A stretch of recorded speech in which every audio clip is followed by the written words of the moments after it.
मेरे प्रिय शिष्यों, आप सभी का एक बार फिर से स्वागत है आपके अपने चैनल XP क्लासेस में। मैं चेतन प्रताप आज आपके लिए लेकर आया हूं क्लास 12th की NCERT बुक अंतरा से। ये आज का जो गीत है वो दूसरा गीत है पहले चैप्टर का। हालांकि इसके पहले देवसेना का गीत मैं दे चुका हूं, चैनल की प्लेलिस्ट में है, आप लोग जरूर चेक करें। ये जो गीत है जयशंकर प्रसाद जी द्वारा रचित है और उनके नाटक चंद्रगुप्त से लिया गया है। तो ये गीत का जो पीछे की कहानी है वो ये है कि कार्नेलिया जो है वो सिकंदर का जो सेनापति है सेल्यूकस, उसकी बेटी है और सिंधु के किनारे जो ग्रीक शिविर लगा हुआ है वहां ये बैठी है एक वृक्ष के नीचे। तो उस समय जो सिंधु के तट का जो मनोरम दृश्य है वो इसके सामने एक चित्र सा उपस्थित कर रहा है और पूरे वातावरण में एक प्रशांत स्निग्धता छाई है, तो जो उसके हृदय में एक आह्लाद, एक आनंद उत्पन्न कर रही है। तब ये उस दृश्य को देख के, सिंधु के तट का वो दृश्य देख के इसको एक गीत याद आता है और ये सोचती है कहीं ऐसा तो नहीं कि भारतीय संगीत का पाठ मैं भूल गई हूं, जरा फिर से उसका अभ्यास कर लूं। तो फिर ये गीत गाती है, अरुण यह मधुमय देश हमारा।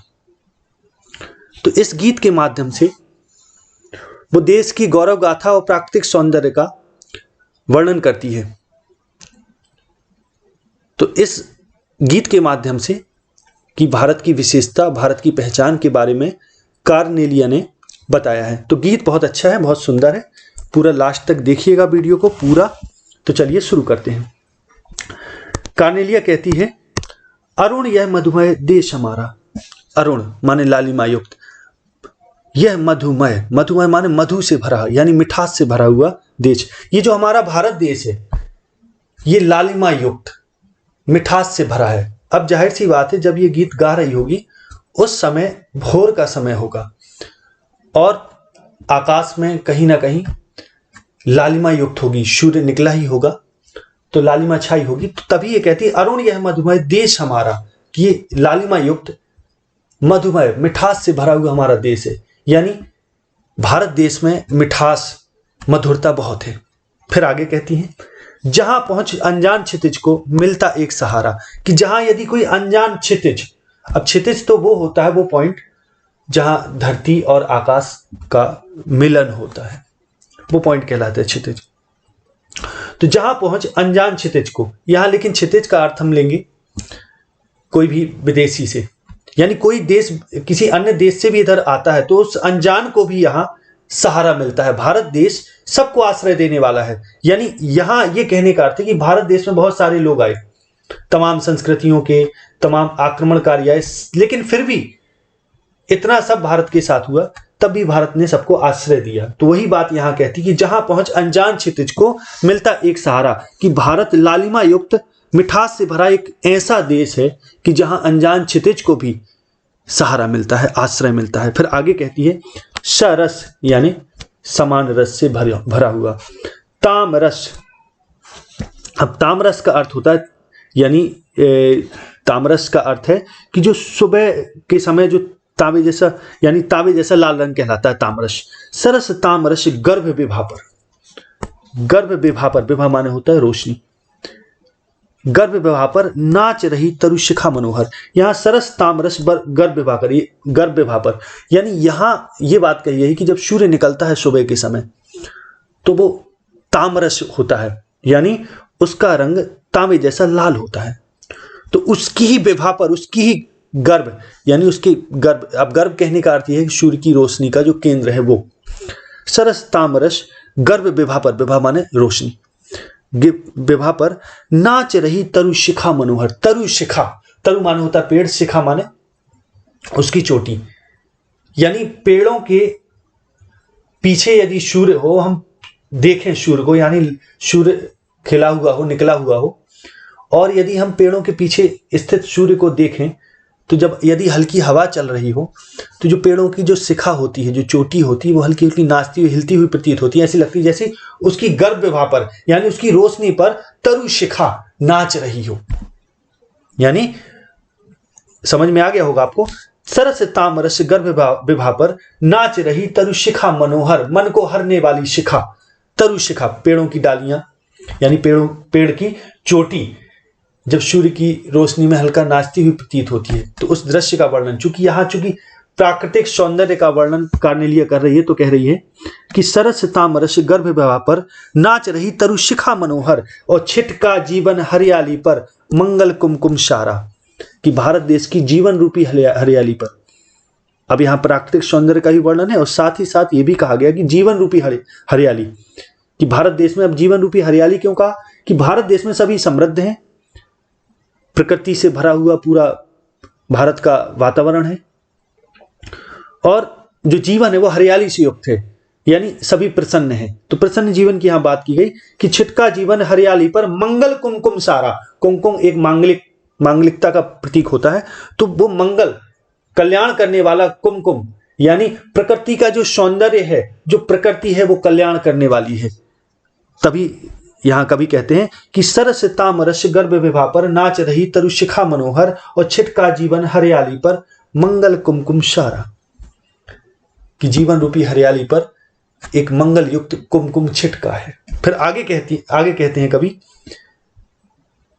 यानी कार्नेलिया कहती है आगे, लघु सुर धनु से पंख पसारे। लघु सुर धनु, छोटे सुर धनु माने जो इंद्रधनुष होता है उसको सुर धनु बोलते हैं। लघु सुर धनु से पंख पसारे, कि जो पक्षी हैं वो ऐसे पंख पसारे जैसे छोटा इंद्रधनुष हो। शीतल मलय समीर सहारे, शीतल माने शीतल ठंडी, मलय माने मलय पर्वत, समीर माने वायु, सहारे यानी मलय पर्वत की वायु के सहारे उड़ते पक्षी जो अपने पंख ऐसे पसारे हैं जैसे लघु सुर धनु हो, माने इंद्रधनुष हो, छोटे छोटे इंद्रधनुष की भांति उनके पंख लग रहे हैं। तो वे उसी ओर बह रहे, उसी ओर उड़ रहे, उसी पवन के सहारे जो मलय पर्वत से उठने वाली शीतल सुगंधित वायु है वहीं वो बह रहे। तो कवि कहता है, कार्नेलिया कहती है कि लघु सुर धनु से पंख पसारे, शीतल मलय समीर सहारे, उड़ते खग जिस ओर मुह किए, समझ नीड़ माने होता है घोंसला, निज प्यारा, निज माने अपना प्यारा, यानी पक्षी मलय पर्वत से उठने वाली वायु की गति की दिशा में अपने पंखों को फैलाकर उस ओर भारत देश की ओर उड़ रहे हैं, कि ये सोचकर कि उनका वहां घोंसला है, नीड़ है, उनका निज प्यारा, उनका प्रिय अपना नीड़ है, यानी अपना उनका घोंसला है।